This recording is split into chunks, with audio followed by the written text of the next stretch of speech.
Ekigambo kintomedde, you may kindly take your seat.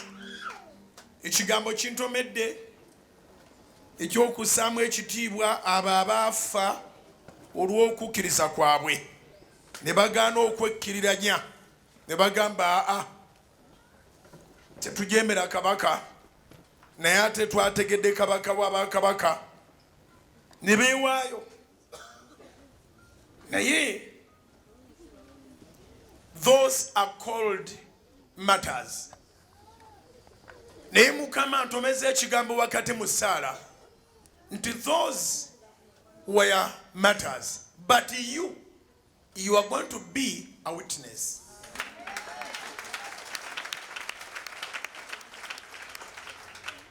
Abaafa olw'enzikiriza bajulizi matters. Gwe omulamu olw'okukkiriza nga naawe kyenkana wafa. Mbuuza nti temusumbanga nafa ntya. Wafa mu ngeri abalala gye balowoozaamu. Gwe tolowooza kubba, tolowooza kutemula, tolowooza kutunda njaga, tolowooza kwetunda, tolowooza kugula majiini, tolowooza kugula mayembe. Ebintu bye bajjamu ssente tolowooza kuzijja mu luminati. Wafa ku ndowooza eri ey'ensi. N'obeera mulamu ate mu ndowooza eno nti Mukama ajja kukinkolera, Mukama ajja kukinsobolera, Mukama ajja kunsobozesa. Naawe obeere mujjulizi omulamu atambula. The book of Acts chapter 1. Ebikolwa by'abatume essula emu. The book of Acts chapter 1 verse 6 onwards. The Bible says, I'm reading the New King James Version, NKJV. Therefore, when they had come together, they asked him, saying, Lord, will you at this time restore the kingdom of Israel? And he said to them, it is not for you to know times or seasons which the Father has put in his own authority. But you shall receive power when the Holy Spirit has come upon you, and you shall be witnesses. Underline that. And you shall be witnesses to me in Jerusalem and in all Judea and in all Samaria and to the end of the earth. Ebikola batume essula emu okuva ku lunyiriri olw'omukaaga. Awo bwe baakuŋŋaana ne bamubuuza nga bagamba nti Mukama waffe mu biro bino mw'onookomezaawo obwakabaka eri Isirayiri? N'abagamba nti si kwammwe okumanya entuuko newankubadde ebiro. Kitaffe bye yateeka mu buyinza bwe ye. Yes. Actually, singa tumanyidde ddala nga tuli very sure nti enkomerero ya lunaku bwe ruti mu mwezi bwe guti omwaka bwe guti. Singa tuli mu kwonoona bwonoonyi. Waliwo ebintu nga biri mu buyinza bwa Katonda. Obulamu bwange simanyi we bukoma, n'obubwo simanyi we bukoma. Then ate bwe tugenda ku rapture, okudda kwa Mukama Feeso okwokubiri, enkomerero y'ensi tewali agimanyi. Ebyo biri mu buyinza bwa Katonda. Ffe kye tulina okukola kyekiriwa kwe kusaba okujjula Omwoyo Omutukuvu tukole bye tuteekeddwa okukola, biri ebirala tubirekere Katonda. N'abagamba nti si kwammwe okumanya entuuko newankubadde ebiro. Kitaffe bye yateeka mu buyinza bwe ye. Kati ate waliwo sitaani baalimba nti entuuko ekyali wala n'enkomerero eri wala. Olwekyo basobola okubeera nga bakompromising obulokozi, basobola okuba nga enzikiriza yaabwe bagiryamu olukwe, basobola okubeera nga bakola bye baagala.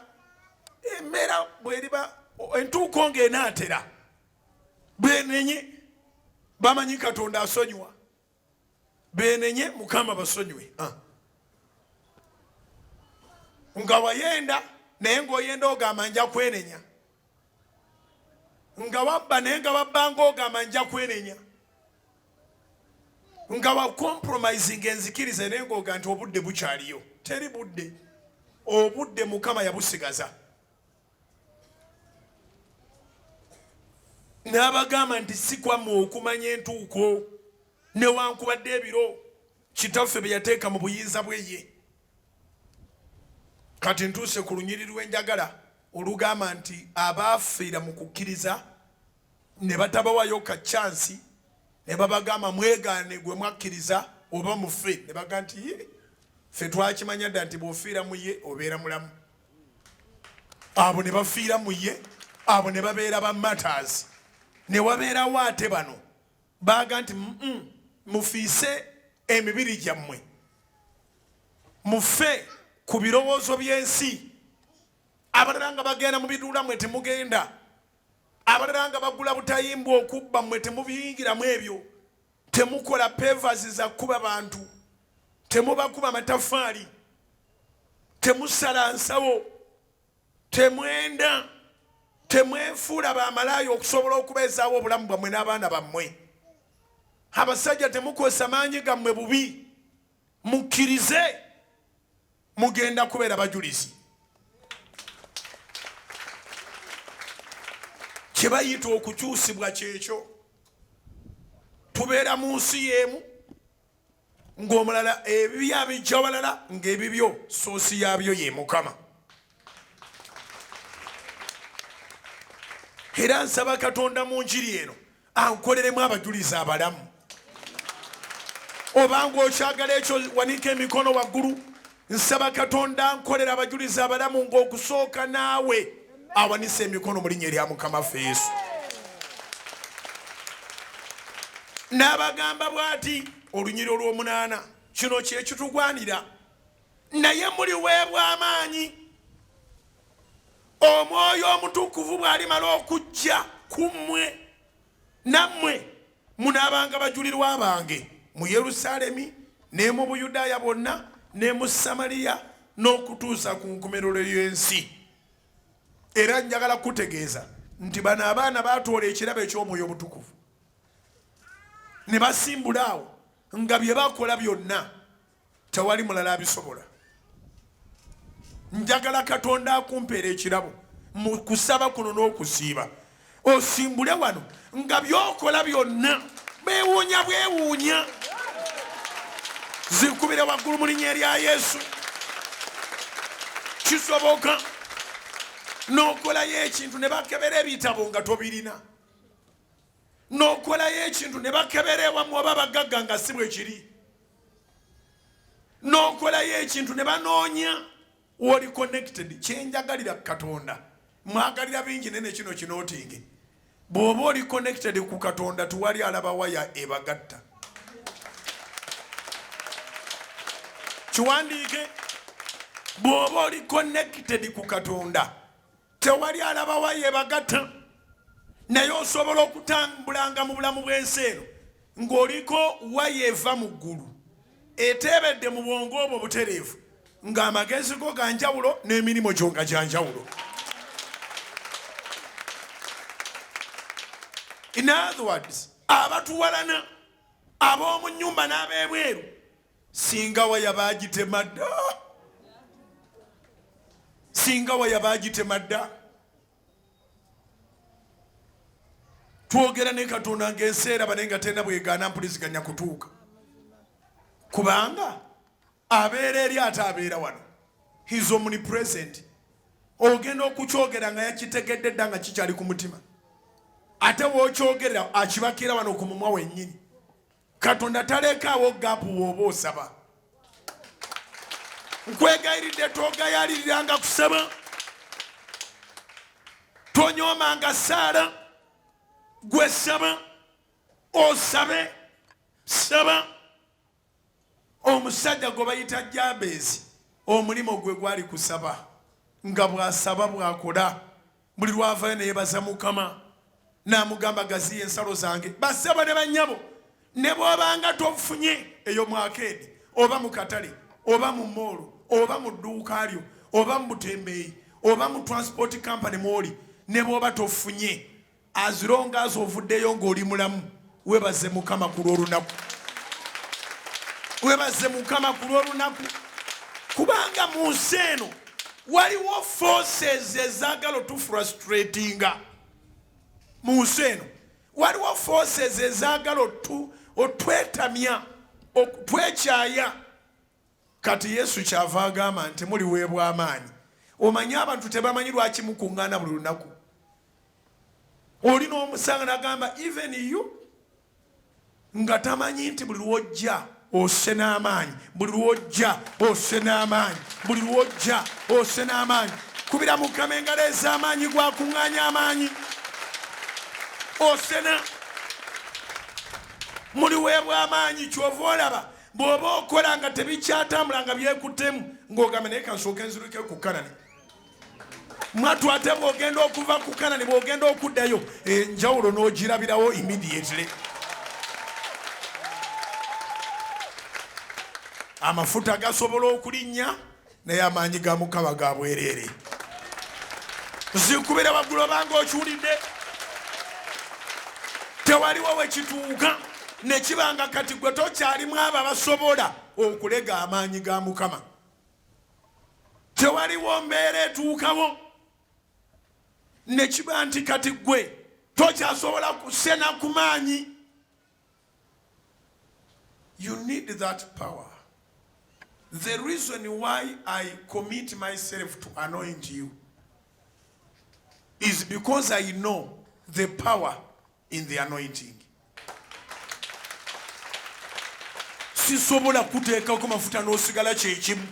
Era nebaza Katonda nti amafuta teyagaawulira abalokole bokka. Ndi musajja mulokole 311. Waliwo kyemmanyi ng'ekyo ky'abalokole bokka. Mbuuza ndikiriwa. Holy Communion. Bw'oba tolokokanganga toweewangayo obulamu nga tobuwanga Yesu. Tonywanga ku kikompe era tolyanga ku mubiri. Nkiddamu Holy Communion. Tuluddewo n'omufuna wano naye tujja mufuna. Holy Communion gwe tuliko kati wa kigambo. Tuli omugaati buli lunaku era tunywa omusaayi gwa Yesu okuyita mu ssaala ne mu kigambo.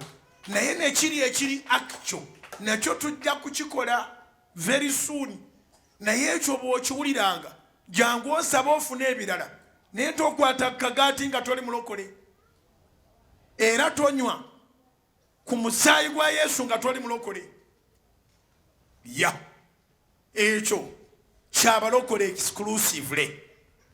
Naye amafuta gano agakutula ebikoligo kyeneebaliza Mukama nti ekikutula ebikoligo ate ekyo yakirekera abantu bonna. Yakirekera abantu bonna. Teri muntu azze wano oba wa ddiini ki oba wa ddiini ki ne tumuteekako amafuta naye n'agakwata n'aganywereza ku mutwe n'amala n'agasaaba bulungi mu ngalo ze oba n'agateeka n'ababadde bamuluma n'asigala nga bw'abadde. Impossible.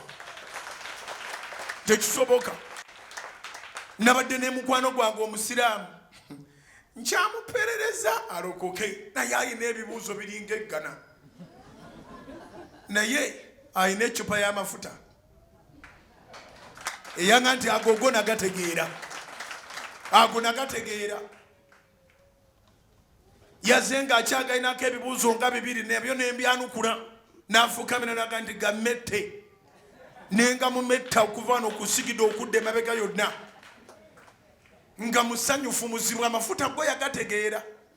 Bayibuli egamba nti olituuka ku lunaku luli omugugu gwe guliva ku kibeegabega kyo n'ekikoligo kye kiriva ku bulago bwo n'ekikoligo kirizikirizibwa olw'okufukibwako amafuta. Yangamba guno omuti guno ogw'amafuta gano ogwa olive tree guno gyeguli ewaffe ne bwarabu gyeguli era gwanjawulo amafuta gano gokka ge tukozesa ge mafuta agatali mu cholesterol temulimu bisavu bigenda kutawaanya.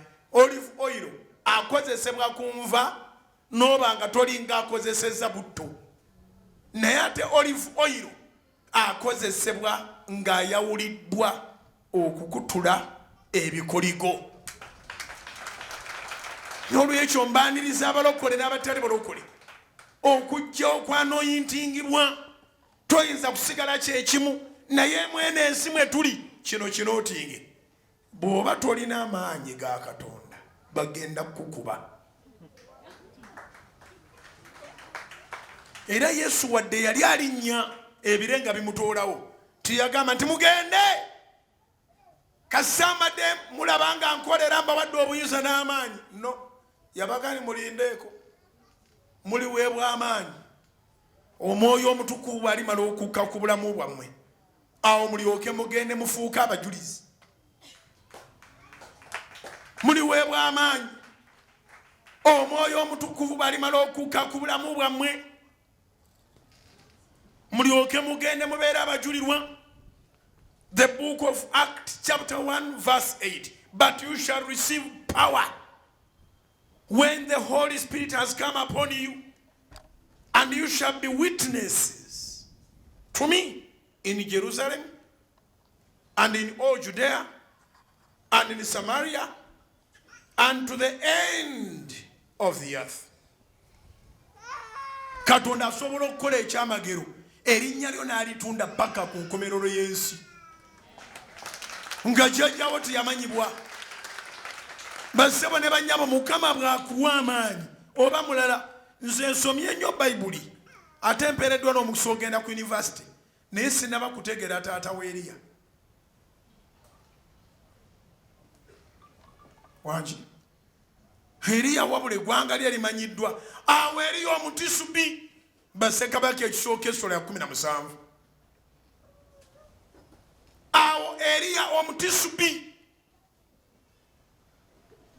n'alyoka agamba nti tewajja kubaawo nkuba newankubadde omusulo Katonda nga bali omulamu ng'Eriya akooye obulogo.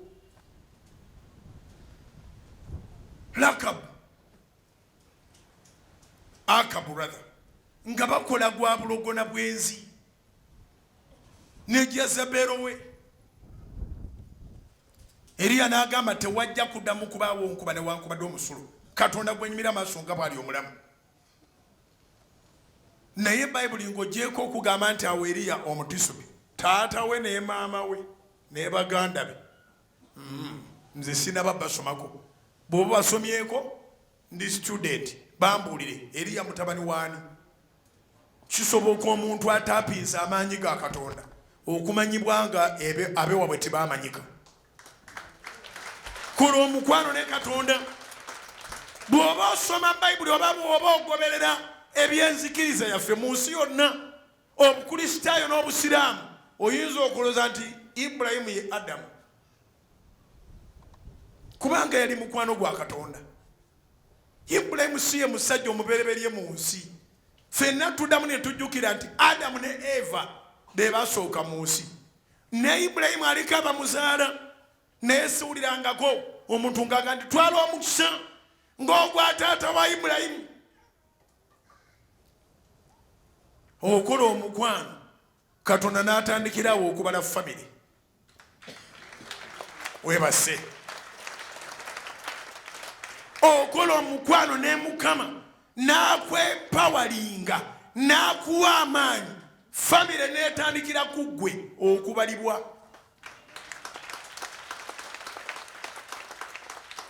Awo Eriya omutisubi. That's it. Ibulayimu ayina taata we. Lubereberye Essola ya 11 ejja kuwa olulyo lwa Ibulayimu. N'ekitaawe wa Ibulayimu amannya ge ye Teera. Naye Ibulayimu yamanyibwa ne Saara. Bamanyibwa kubanga beesiga Katonda. To the extent nti Ibulayimu yafuna ekizibu ekikyasinza obunene kyakumuggyako mukazi we. Kabaka w'Abameriki yeesima mu muka Ibulayimu. Ibulayimu agenze kuba kyeyo, agenze ne famire yonna. Mukama yamugamba mu Lubereberye Sura ya 12 nti va ewannyu, va wali abantu aboogera olulimi lwo, ogende mu nsi gye ndikulaga. N'akwata mukazi we, n'akwata Baluti, n'akwata bani, n'agenda. Ne bwe baatuuka eyo, baatuuka mu bwakabaka obugagga. Kabaka n'atunira Saara. Saara yali mbooko. Ibulayimu naye ng'akimanyi nti mukazi we mulungi mubalagavu. Era ne bateesa ne mukazi we nti togenda kunzisa. Kabaka eryo eriiso lyatunula. Obudde bwonna akwetaaga. Nze bw'ajja gye ndi ngenda muga nti kati ndi muko. Ate kabaka yalwa naga nti ono yaaniiwo. Ko Ibulayimu ye mwannyinaze. Naga nti muko. N'asika Saara n'amuzza ku ludda lwe. Mama. Nkuba akafaananyi nga basika omuntu wo. Naga ni mugende mumukoleko mumulongoosa atereere. Muko oyagala ki? Naye mbutuufu abo oyagala ki?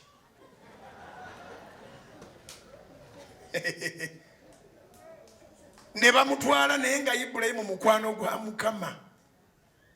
Ibulayimu n'agamba Mukama, gw'okuba nyonoonye leero, naye gw'omanyi bw'onontaasa.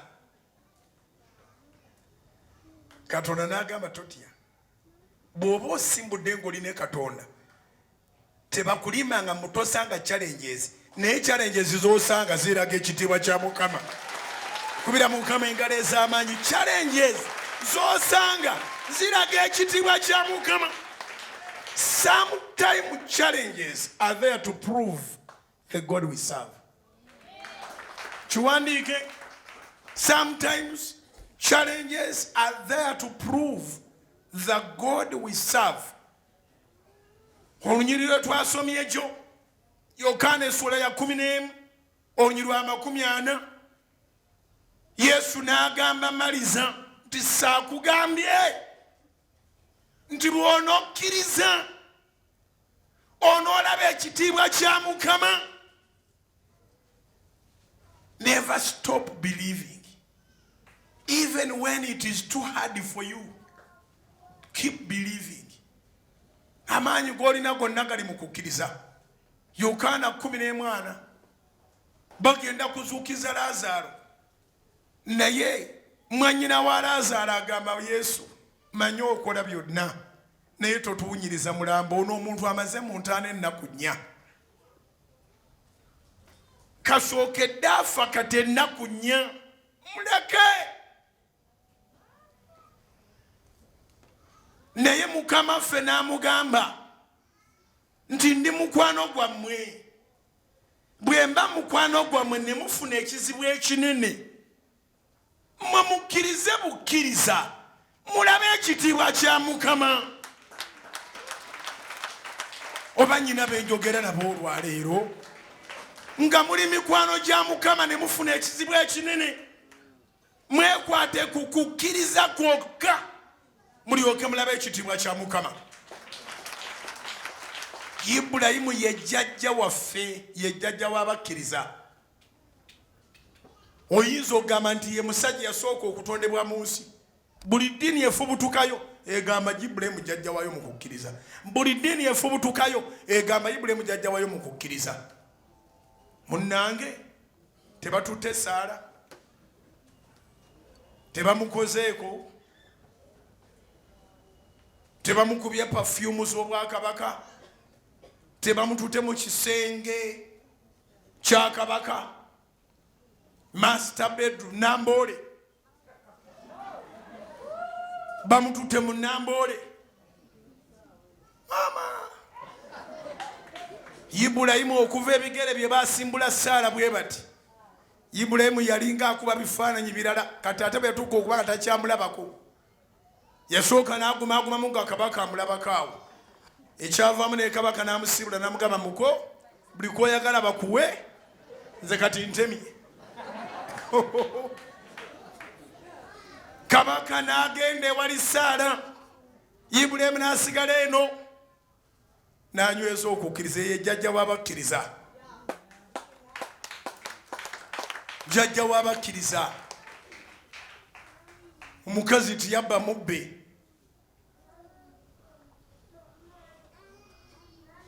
Aba ali awo nga kabaka akomyewo. Ye Ibulayimu yali alowooza ndi kiwedde, naye ate nga tekinnaggwa. Katonda kyalimu tebamala gakimala batyo. Kubira Mukama engalo ez'amaanyi. Nga tekinnaggwa Katonda kyalimu tebamala gakimala batyo. Ibulayimu si matter, Ibulayimu witness. Nkyali ku mulamwa gwe natandikiddeko. I want you to become a witness, a living testimony. Njagala Katonda akufuule witness. Bannaffe be batta olw'okukkiriza Yesu, abo babayita ba matters. Gwe togenda kufa. Twebaza Mukama olwa gavumenti ekkiriza buli nzikiriza esabe byeyagala. Mu Uganda mulimu eddembe ly'okusinza. Teri buli wantu. Eri amawanga nga totawana kwogera Yesu. Bakuteeka n'ekukalabba okugamba nti Jesus. Olukimaliriza webuuza n'ekyabakoze. Nga bakutwala nga bagamba bw'okiddamu gumu kitegeeza nti okkiriza okufa. Weeganye Katonda gwe tulina mu ggwanga lyaffe. Mulabye amawulire nga gajja googera. Bashiru magenda nti omugenzi Bashiru tafanga. Oyo w'e Sudaani oyo waggulu awo. Yaddira omwana ng'alina lubuto omuwala. Bagenda muteeka kalabba kubanga yakkiriza Yesu. Obuyinza bw'ensinga bulimba. Eggulire ne lifuuka lya nsi yonna. Bashiru mbane muyise mugenzi ne yavaako ndoza bakyamusibye busibi. Yasalira omuwala akkiriza Yesu e Sudaani eyo mambuka. Bamuteeke kalabba. Talina gwabbye, talina kibi kyakoze, wabula akkiriza nti Yesu mulokozi. Sometimes we don't know what we have until when we lose it. Mu Uganda biyinza okuba nga ebisigadde tebiteredde, but there is a freedom of worship.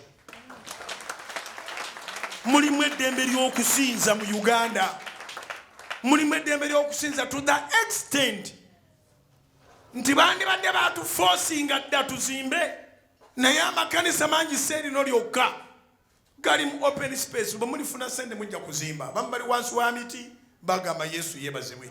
Abalala bali mu biwempe bagamba Yesu yeebazibwe. Abalala bali mu biveera bagamba Yesu yeebazibwe. Mu Uganda mulimu eddembe ly'okusinza Yesu. Ekyo government has a credit. Waliwo ebintu abantu bebaera bakaanira. Egende wadde waliwo eddembe ly'okusinza egende kubanga tetukyalina bino, tetukyalina sukaali, tetukyalina munnyo, tetukyalina gundi. Ebyo tebina kye bigasa nga togenda mu ggulu. Tebina kye bigasa nga togenda mu ggulu.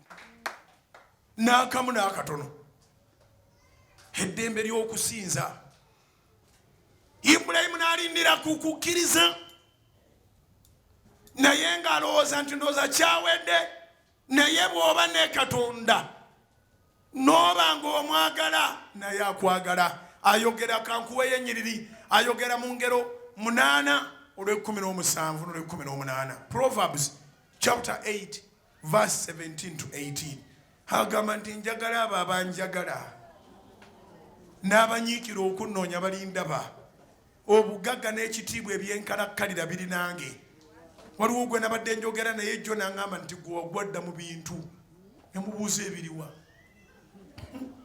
Namba nti ani ate kimanyi nti gwe olina emuhoozi ne Museveni. Ne mugamba naawe okimanyi? Nanga nkimanyi. N'aŋŋamba gwe ate okyakaaba. Ne mugamba nkubulira ekyama. Ekyo kye kiremesezza abantu abangi okubeera obulungi.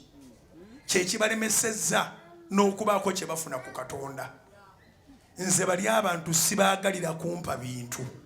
Mbaagalanga bo, nabo banjagalanga nze.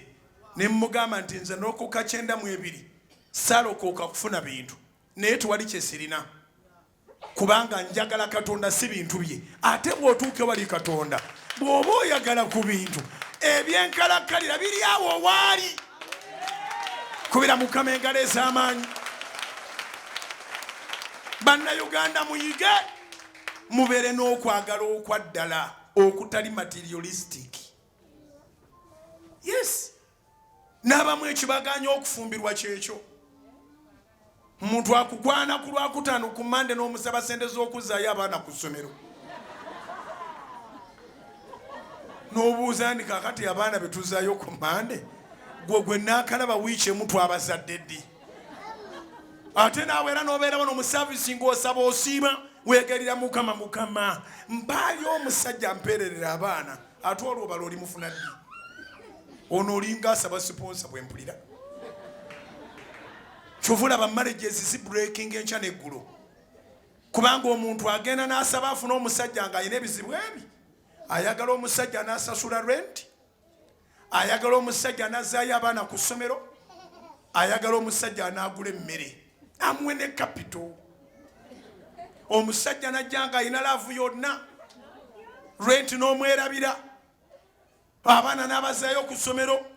Capital n'amukuwa ne biba nga biweddeyo. Ye wali tomwagala. Ekizibu kyo teyali musajja ofune balo. Ekizibu kyo yali rent, baana, mulimu. Bw'akola ku rent, ku baana ne ku mulimu. Kyova omuwa n'obutwa. Yes. Ebizibu byokassa bigwayo. Ono aba afuuse burden. Abantu bangi abalina abakazi ng'abakazi ebizibu byabwe byaggwayo dda kati anoonya balabe bo bamukuweemu ssente. Abalemeddwa oluusi okukwettira n'agamba naye baani baatakolagana nabo bulungi mu bizinesi tibagundi ne gye bakwataganira tomanyaayo n'atandika okuba apudeetinga ku buli kakukwatako okutuuka le babanga tebakyasobola nakwekweka kati nga eyandibadde abeeramu amagezi ogalaba nga bali ku TV n'abalabe bo. Ebizibu bye byaggwayo tebyali bingi wakati mu kusaba n'okusiba aba n'amagezi. Bayibuli eyogera mu Proverbs chapter 4 verse 7 that wisdom is the principal thing. Engero essula nnyonyi lwa 7. Amagezi kyekigambo ekisinga obukulu.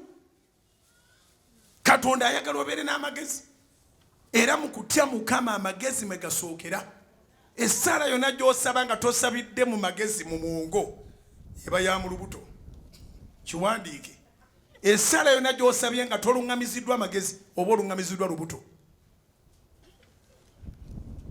Kati bw'oluŋŋamizibwa olubuto eby'olubuto biggwayo mangu. Enjala yali ekulumyeko n'ekusiyiika. Wali oyoyozaako ku kintu naye nga tolinawo okijja naye ng'oludda okirya. Omuntu asobola okugamba nti embizzi agirya bw'omu n'agimalawo kubanga aludde okugirya. Ne mumugamba empaka zo ziri ku nfumbe oba ku nsiike. Naga nti nze nkugambye n'embizzi.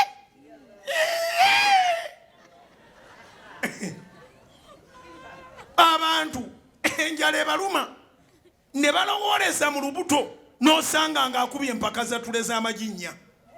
Yes, ng'ate kuliko ne soda.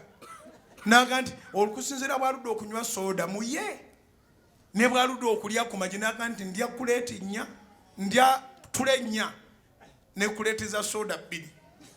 Ne mumugamba olimba ekyalo ne kitandika okuŋŋaanya ssente naye ng'ekimutawaanya mutwe mukalu lubuto lwe lulowooza kati. Ekimutawaanya nga mutwe mukalu kati olubuto mwe muli amagezi ge. Gwawuliriza enjiri eno weewalenga nnyo okulowooleza mu lubuto balowooleza mu mutwe. Oyinza otya okunsanga n'oga nti Bujjingo olina ssente zitalina alina kubanga okolagana ne Museveni ne Muhoozi twakulaba jjuuzi Muhoozi tava ku Soroti TV gw'okyasabirwa. Ekitegeeza n'okusaba mukuvaako kubanga ofunye ebyoyagala toyagala Katonda. songa Katonda bwaddamu essaala lw'olina okulemera mu kyaki. Ngambye eki Katonda bwaddamu essaala zo lw'olina okulemera mu kyaki. Embeera embi teddanga bassebo ne bannyabo. Omwavu ali bubi era yeetaaga Katonda mujje mu bwavu. Naye ate teri muntu ali bubi nga muntu ali mu bugagga. Makyazi ffe twagala kwambuka naye okukka kubi. Okukka kubi. Gwe kuba akafaananyi ng'obadde oyina amaka ge naggulu kati ng'olina okunoonya ennyumba y'omuzigo ekamwokya. Ng'obadde n'amaka ge lubowa kati onoonya omuzigo ekatwe mu Kinyolo. Okukka kubi. Era mbakubiriza ali obulungi saba nnyo. Toteekwa kuba nti bw'wafuna omulimu kati obuuza n'okubuuza, do they still hold lunch hours? Is it on a daily basis? You have night prayers. Bw'osabanga Mukama n'osula mu night prayer olw'okubanga toyina w'osula, Katonda bw'akuyambanga n'akuwa enju, sulira ddala mu night prayer, enju teddangayo. Sula mu night prayer, enju tekusingiranga agigaba. Never rush with the blessings than the blesser. Never. Never rush with the blessings than the blesser. Kati Katonda ayogera mu kitabo ky'Engero 8 olw'E17 olw'E18 nti njagala abo abanjagala n'abanyiikira okunnoonya balindaba. Tulabye wano embaga nga zikolebwa naye ng'oli abalaviza. Bano abawala bonna abato abafumiddwa abazungu abakadde munda yaabwe endowooza n'obutemu batemu. Kubanga ekyo ekikadde tana kyakyagaza neki tekina kye kimugasa okuviira ddala mu buliri. Naye ayagala abeere mutuuze wa mu bazungu.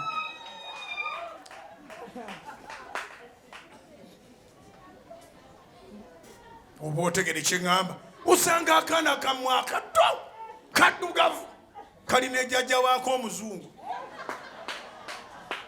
Kaba kabaze nti ajja kufeera naye agenda okufa nga ndi mutuuze w'e Germany. Kaba kabaze. Where is that agape love? Where is that genuine love? Yagala Katonda. N'abamu muli ku mirimu giganya okufuna kubanga oyagala sente toyagala mulimu. Usanga omuntu nga tafaayo ku mirimu gye yasabiranga n'asiibira ne bamala ne bagumuwa n'atandika okujja ne mentality eno, nze kasita kange kagwayo, kasita kange kagwayo, permanent and pensionable. Toyina kyokola ku mulimu wabula gw'oteega musaala. Oteekwa okumanyanga obeeranga n'amagezi n'omanya ekisinga. Bantu mmwe abalokole obulokole obufumbo bw'abalokole bubulekinga okukamala okusinga obw'abannaddiini. Ekibuleekingisa obw'abalokole musaba essaala embi ne mufuna abantu ab'okubonyaabonya. Bannaddiini baagala n'oba batamidde oba bakoze batane baagalanira ddala. Abalokole bali soba tebakyanywa mwenge naye ebizibu byabwe baagala bitikka balala. Ate ddakiika emu babiweddewo. Oli mu kusaba n'okusiba oyagala omwami akuwonya omugugu gw'abaana. Si yabakuzaala munno. Ababazaala wabeesonyiwa era wabasonyiwa. Kye bali balamu naye kati oyagala atannaba kuzaala asitule abaana 5 asasule ne rent akuwe ne capital. Ekivaamu nga mutandika embirigo. Mumaze okwambala n'ebyuma bye babambazanga embizzi muleme okufukula mbu bakuwadde empeta.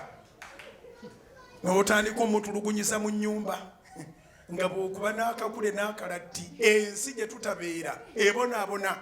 Naye Katonda byonna abaabiraba oli akuba n'akagogo n'akakuma ne kavuga ate onookola ki? Nakumala wano. N'akulaga akagalo naga nti oli wanno. oli wano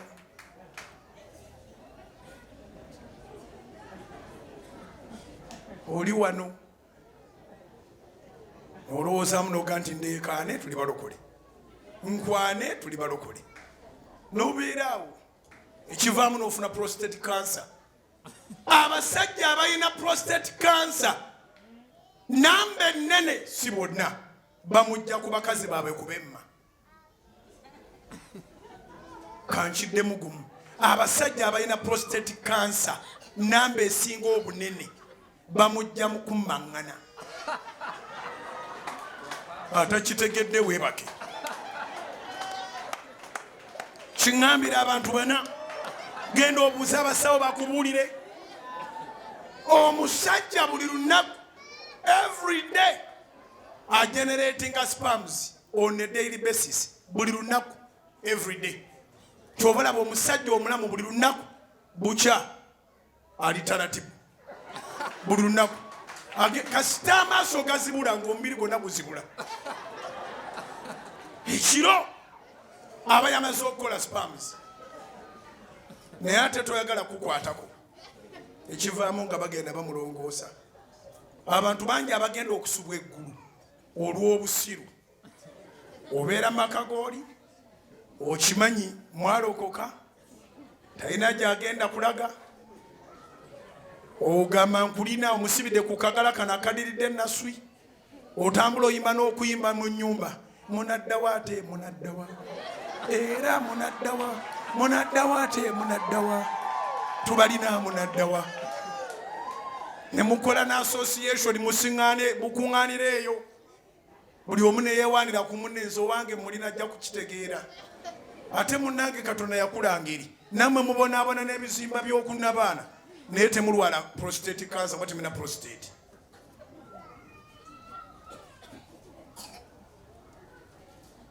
Mwebase.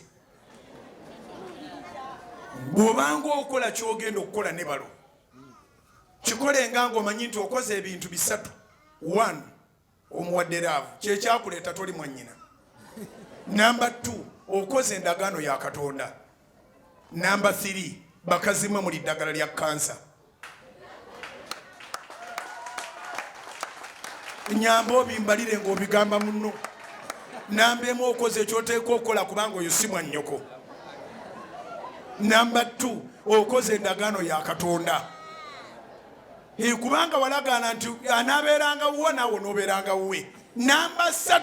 Oli doozi ya kansa. Ate bandike mubitegedde ate ng'abamu muliko n'emizimu. Waliwo agenda okwewaanaga ni kansa ajja kukuluma. Waliwo agenda obyewaaniramu gandi kankuleko owulire kansa bwaluma. Naye naawe ojja kubeera nnamwandu. Bane tukyali mu njiri. Baliwo abaga nti eyo njiri yennyini kubira Mukama engalo ez'awaggulu. Ne bw'obanga ozuukuse nga toyagala yagala owonye munno.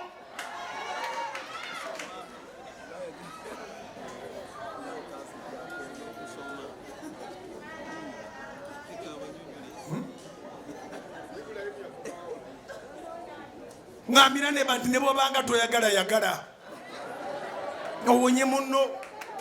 Ate munange bw'oyagala ne bw'oba weekasa okwagala ne bw'oba badde oyagalira ddala kyoyoyo abo kiba kyangu kyakwogera. Teri kintu kizibu nga mukodo okusaba. Mwebase. Yes. Bayibuli yegamba etya nti blessed is the hand that giveth than the one that receiveth. Gwa mukisa omukono ogugaba okusinga ogusaba. Akati bw'oba oyagala kikomengawo nga kikatiddwa kisuukundwa kya muyiika. Kisookemu. Gaba siga ensigo. Abamu oyina enviiri ziringa omuwembe omukulu takyaziraba. Ne bw'omuga nti enviiri z'oziraba bwe zoonoonesa oli agamba nti oba nkola zaaki. Oba otegedde kye ŋŋamba. ne bonoba webasinze nabagamba enjiri yajjaga eri full package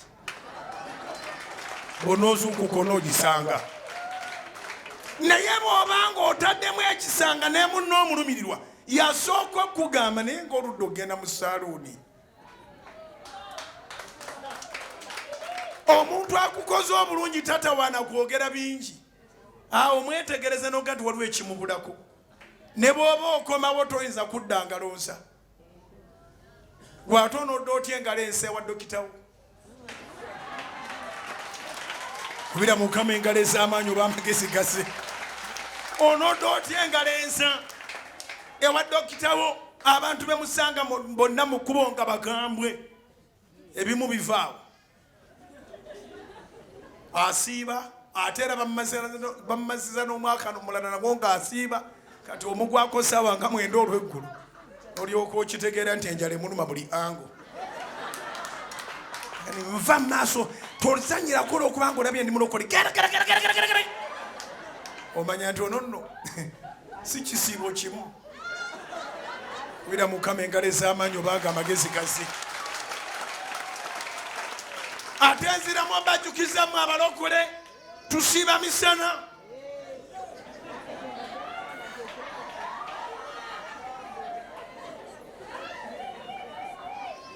tusiiba misana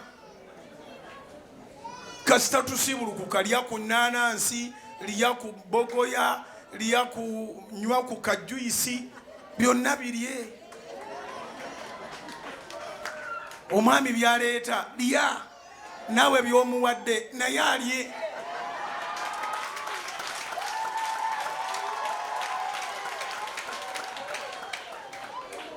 ate muddamu okukola engezigezi nga tate Junior tuli mu kisiibo tusiiba kiro muyinza n'okunywayo kajuyisi kamuukamu awo ne muyingira mu lukiiko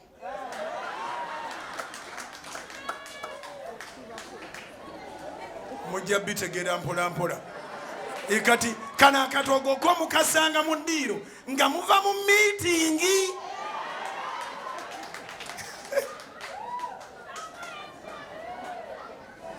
yes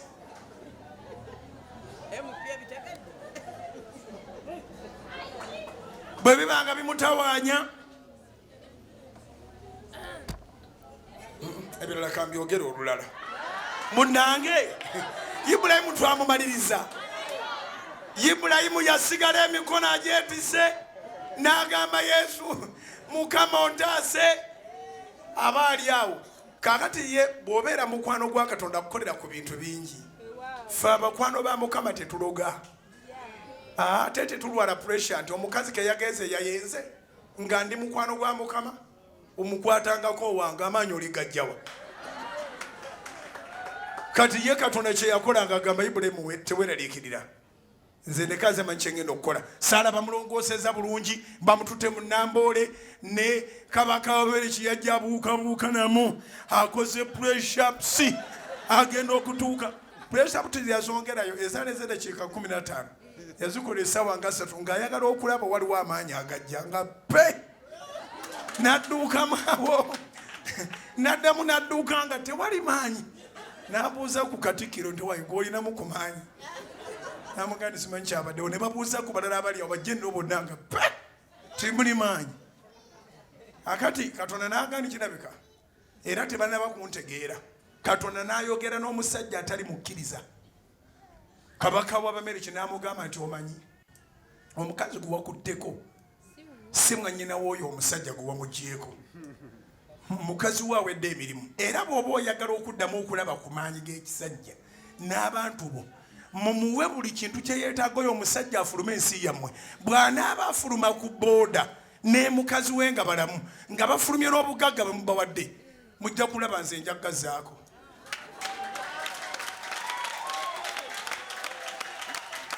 biri mu lubereberye nja kujja mbasomere kabaka najja n'agamba Ibulayimu nti watukoze eki wankoze eki lwaki tuwaŋŋambye nti ono si mwannyoko omukazi wo Ibulayimu n'agamba nti mwannyinaze n'amugamba onnimba Katonda waŋŋambye abeera mukazi wo ono omumuwe byonna byayagala atuviire mu nsi yaffe ne bakuŋŋaanya obugagga bwonna bw'atyo Ibulayimu yakuba ekyeyo kya lunaku kubira Mukama engalo ez'amaanyi. Ibulayimu yakuba ekyeyo kya lunaku olu one day kyeyo.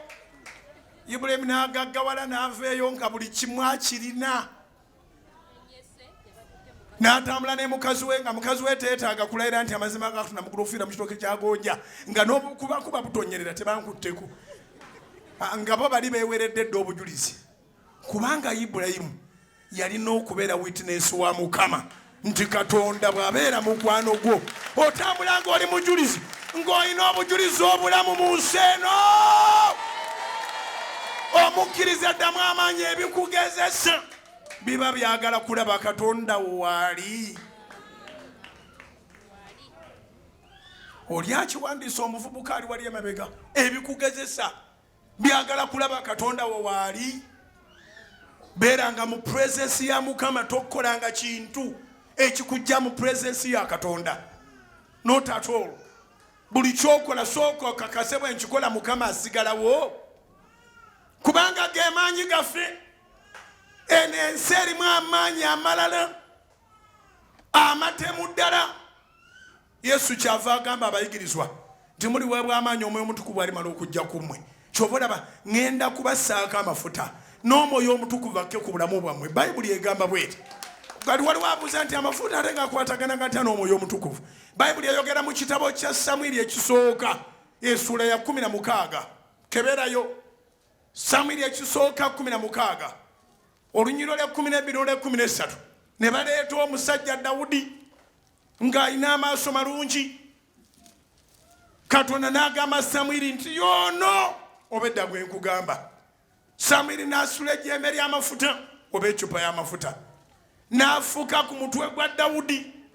Bayibuli egamba nti amangu ago amaki amangu ago omwoyo waani omwoyo wa Mukama nakka ku bulamu bwa Dawudi. Enough. Bwe yamufukaako amafuta omwoyo wa Mukama nakka ku bulamu bwa Dawudi. Samwiri ekisooka essuula ya 16 olwa 12 olwa 13. Omwoyo wa Mukama yatresinga omusajja gwe bafuseeko amafuta. Njogera ng'omusajja wa Katonda. Omwoyo wa Mukama agenda kutresinga omuwala afukiddwako amafuta. Omwoyo wa Mukama agenda kutresinga omuvubuka afukiddwako amafuta. Omwoyo wa Mukama agenda kutresinga omukyala afukiddwako amafuta. Omwoyo wa Mukama agenda kutresinga omwami afukiddwako amafuta. Oba oli mulokole oba toli mulokole amafuta galina kye gakyusa mu bulamu. Kisinziira n'agakutaddeko ayagala ki? Nze njagala obeere bulungi. Samwiri yagateeka ku Dawudi ng'ayagala Dawudi abeere kabaka. Waliwo by'ogenda okubeera byesiyinza kubeera. And I am so happy and contented with who I am. Yeah. Ndi happy and contented with who I am. Era nakibagambako emabega nga temunaba nakutegeera nti nyina omukwano n'emuhoozi. Ne mbagamba nze siri mutabani wa president. Ate sina na political ambitions. Era siraba na bwenfuuka musika wa Museveni. Ate ng'ogyeko obusiru muhoozi mba muwalanira ki? Magezi kaze. Abamu bali eyo osiita n'ebigere. Tajja kutufu. Tebagenda kubufuula bwakabaka. Kitaawo yakola ki naawe ky'oba osikira?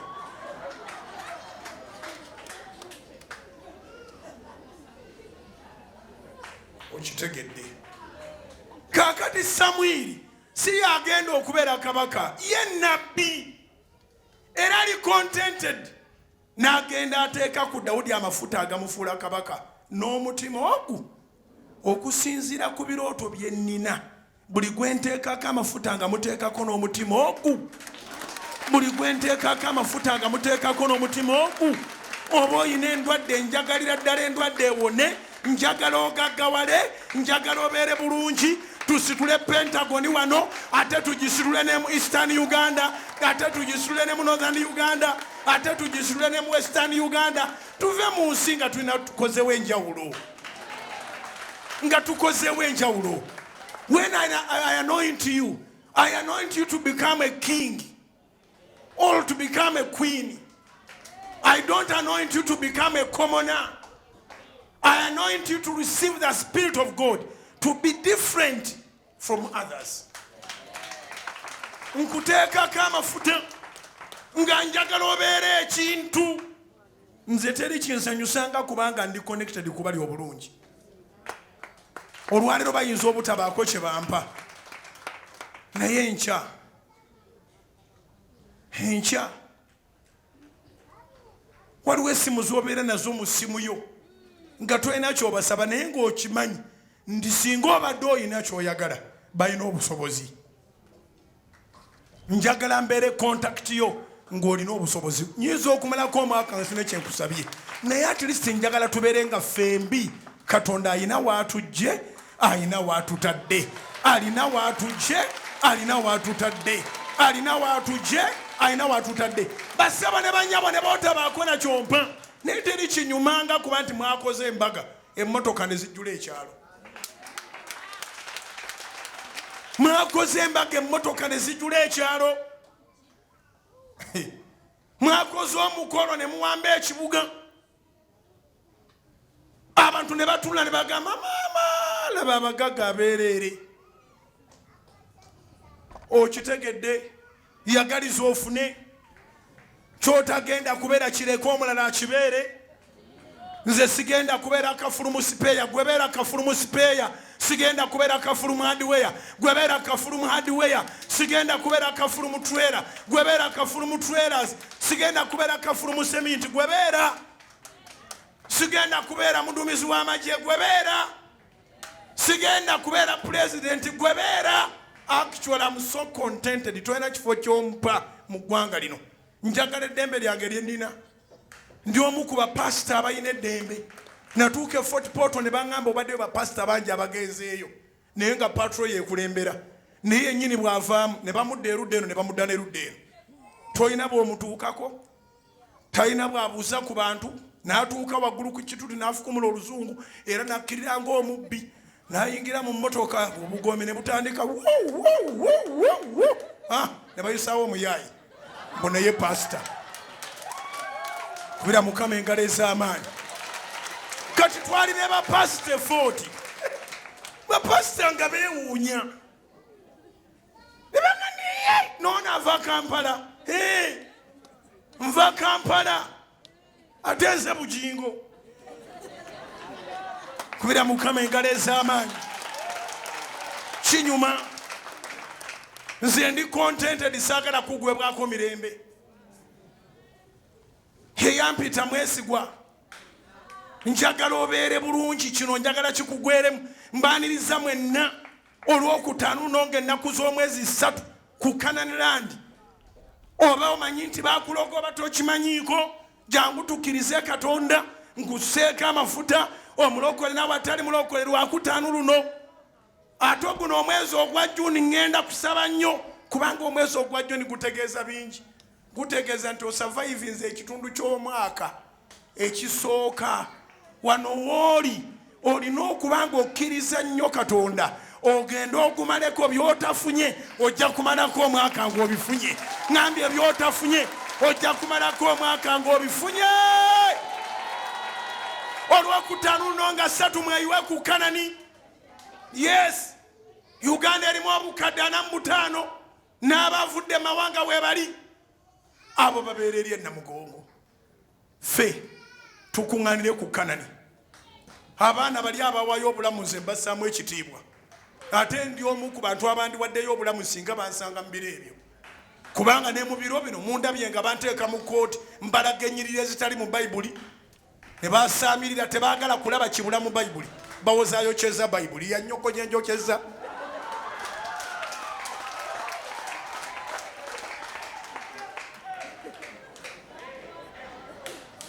Abantu basigazizza kitundutundu kya Bayibuli. Katonda atuyambye akozesezza mwana wa wano Munnayuganda abalaze ennyiriri zigwamu. An underdose is as bad as an overdose. Half of the map cannot lead you to the destination. Ne bw'obaani jangu nkulaga Bayibuli ennyiriri ezibulamu nga baziggyemu mu bugenderevu. naye onoonyayo okuba n'abeeyita ba bishopu oba abeeyita baani bonna abeeyita ba giant onoonyayo ali concerned ku nnyiriri ezibula mu bayibuli terina ogu babuulire kulya bisiyaga boogera oluzungu lubayita ne mu nnyindo balya bisiyaga tibasobola kuvaayo ne bagandi bannange twogera n'abavubuka ate mumanyi oluzungu bayibuli ebulamu ennyiriri 3 si nsonga akasajja akaabaga nti mubulamu ennyiriri tekalina bwe kali ne mukitwale nga kikulu bwe muba mwagala okugenda mu ggulu half of the map cannot take you to the destination bayibuli ddagala bulamu naye ennyiriri teziriimu ziggwamu abantu obalaba bagula biteeteeyi kwambala munaatera ogenda ku ssajja ne babafuule bakazi abasumba abayambalanga amasuuti kati bali mu biteeteeyi osaaga ne sitaani nga yakkubye embaga akwambaza ebiteeteeyi ne bwe naaba njogera n'omuntu omu wamma jangu tusabe mu Juni ono jangu tukkirize Katonda atujja ewala jangu tukkirize Mukama atutuusiza wano jangu tukkirize Mukama eyakola mu January n'akola mu February n'akola mu March n'akola mu April n'akola mu May. Here we are in June. June za mirundi 3 kati tezibadde nyangu abadde Katonda. June wa 22 wali ludda wa mbuliza neighbor. June wa 22 wali ludda wa mukwate ku kibegabega bwoti buli omu akwate ku kibegabega kya munne buli omu akwate ku kibegabega kya munne. Juni wa 22 ne Juni wa 21 ekyo kyokoze gwali musango nga ne bogirani abantu bonna bakuviira. Katonda tutuusiza mu Juni ng'osobola okukwata ku kibegabega kya munno ng'ate godda mu kusinika mannyo kubira Mukama engalo ez'amaanyi obanga amagezi gaze.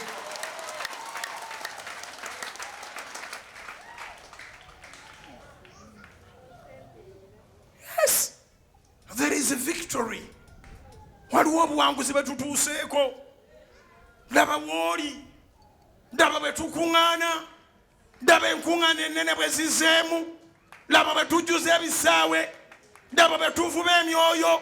Naawe ogenda kuvuba ssente gy'ogenda eyo nkusabira Katonda akukwase ku ssente ozireete tubulire enjiri ozitwala ogulemu ettaka ozitwala ogulemu emmotoka ozitwala ozimbemu ennyumba ozitwala owase mu linnya erya Mukama ffe Yesu. We are serious. Olwokutaano luno nga 3 lunch hour special ku Kanani.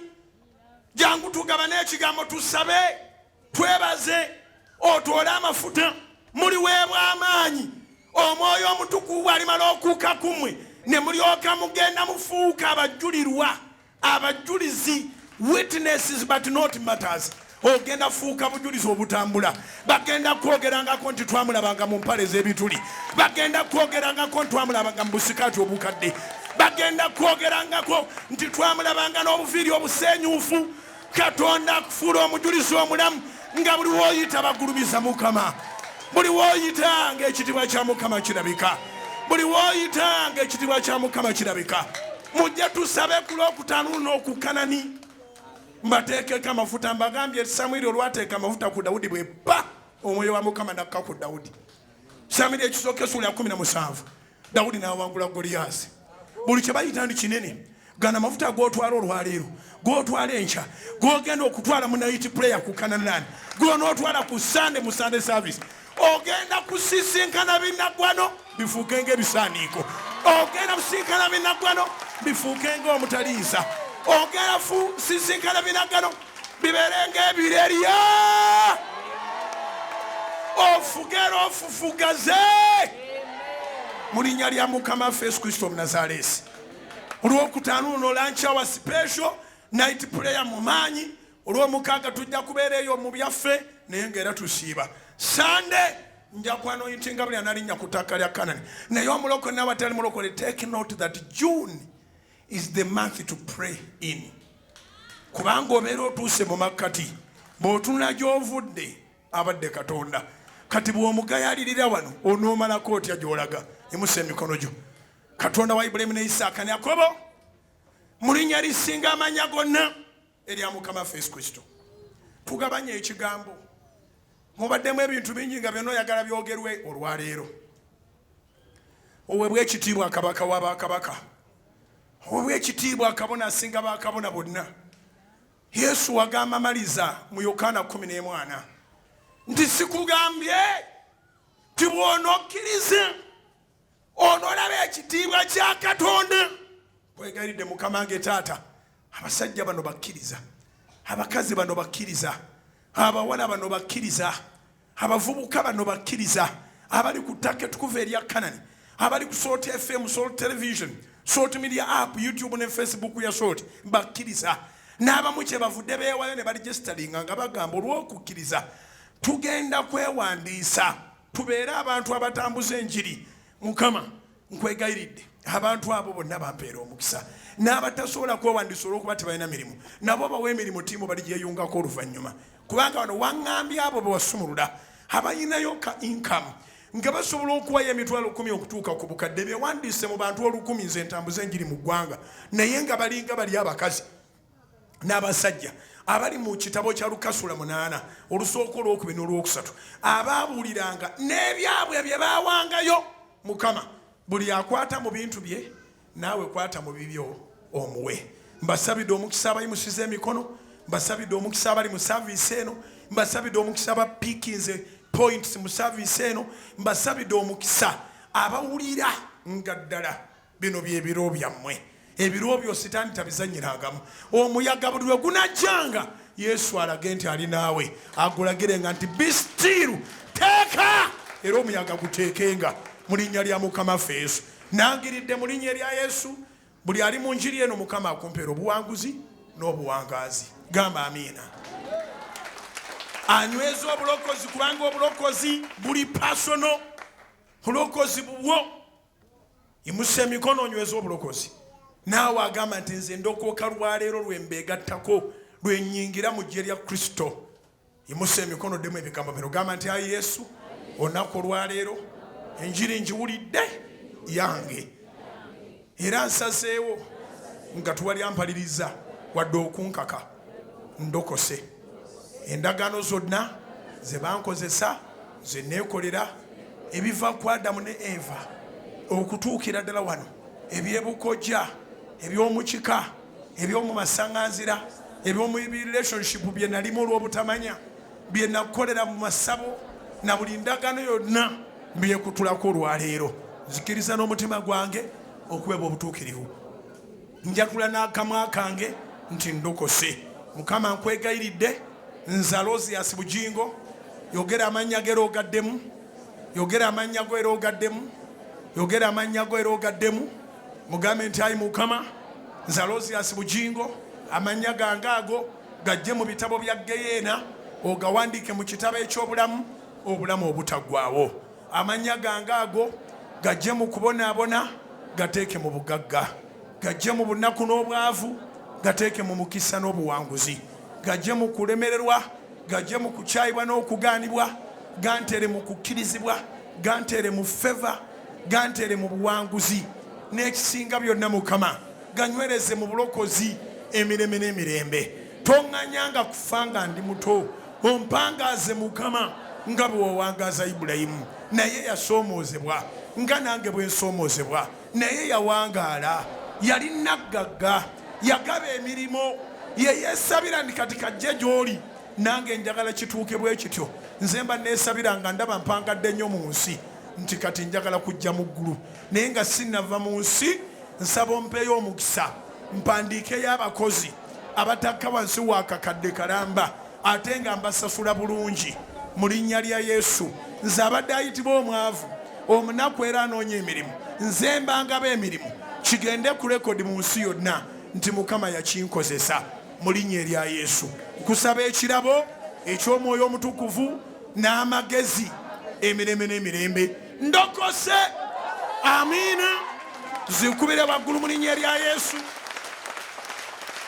zikubire waggulu mu linnya erya Yesu webale kulokoka nkusabira Katonda akunyweze gwanywezeza obulokozi nywerera ddala gwalokosenga gwe gusooka omwoyo omutukuvu akutambuze mu lugendo luno tutambulenga ne Yesu ffenna mu linnya lya Mukama ffe Yesu. Kwata ensawo yo, kwata mane paasi yo, kwata wallet yo, kwata CV yo, kwata flash okuli ebintu byo, kwata ebintu ebiyimuse mu maaso ga Mukama tukkirize Katonda.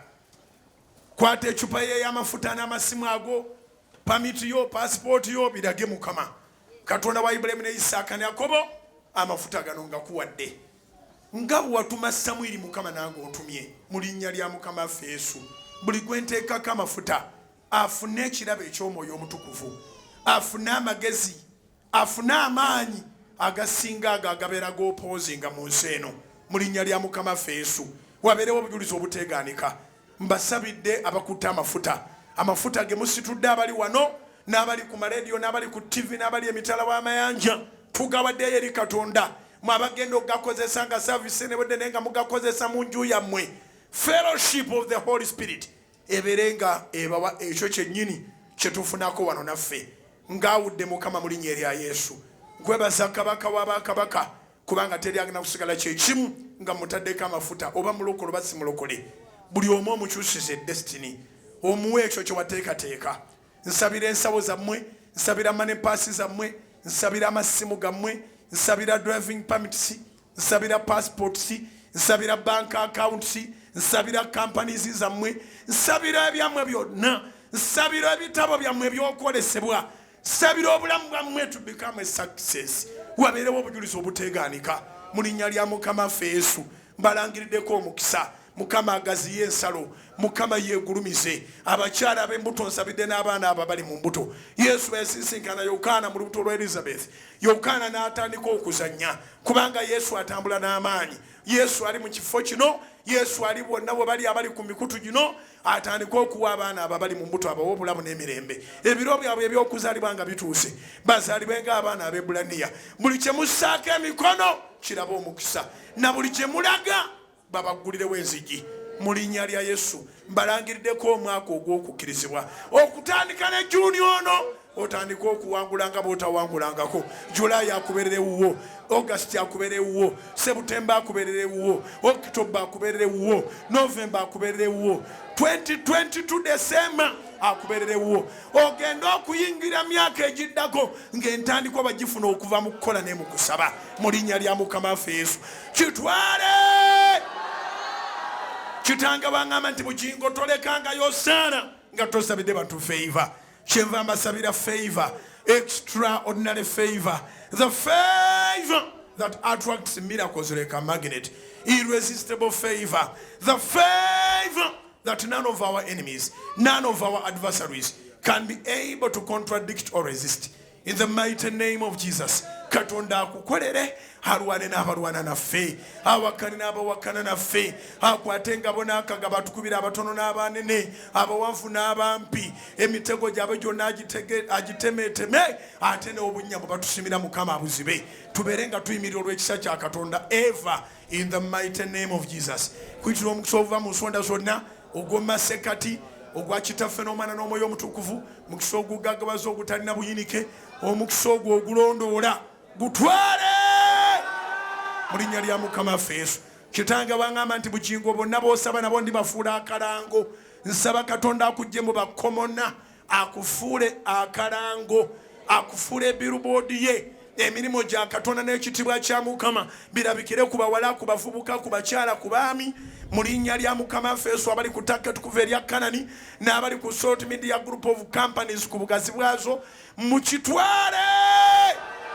Mukama abafuula akalango. Jangu tusabe ku Lwokutaano luno tukwanointinge omulokole n'abatali mulokole Mukama akukolere. Tosubwa night prayer ya Lwakutaano luno. God's blessings. I call that a service.